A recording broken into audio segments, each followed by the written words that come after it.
বান্দার হক কখনো আপনি আল্লাহর কাছ থেকে ক্ষমা পাবেন না। বান্দার হক আপনি বান্দা থেকে ক্ষমা পেয়ে নিতে হবে। যেমন আপনি কারোর থেকে 10টা টাকা ঋণ করলেন, কিন্তু আপনি তার ঋণটা পরিশোধ করলেন না।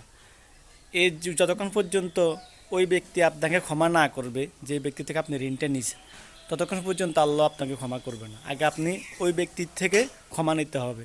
হয়তো তার ঋণটা পরিশোধ করতে হবে অথবা ক্ষমা চেয়ে নিতে হবে।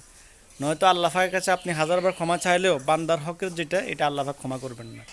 আল্লাহর হক যেটা, সেটা আল্লাহ পাক ইচ্ছা করলে আপনাকে ক্ষমা করতে পারেন। যেমন আপনি আল্লাহর হক কি? নামাজ, এরপর যা রোজা, এরপর সামর্থ্য থাকলে হজ, এরপর জাকাত।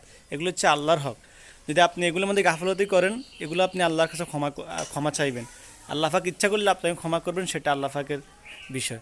কিন্তু যেটা বান্দার হক, যেমন আপনি কোনো বান্দাকে আঘাত করলেন অন্যায়ভাবে, কোনো বান্দার ঘর দখল করলেন, জায়গা দখল করলেন, কোনো বান্দাকে অন্যায়ভাবে মারলেন, কোনো বান্দার ধন সম্পদ বা টাকা পয়সা আত্মসাৎ করলেন, যতক্ষণ পর্যন্ত আপনি জীবিত থাকা অবস্থায় এবং ওই ব্যক্তি জীবিত থাকা অবস্থায়, যতক্ষণ আপনি ওই ব্যক্তির থেকে ক্ষমা চেয়ে না নেবেন, ততক্ষণ আপনার ক্ষমা হবে না।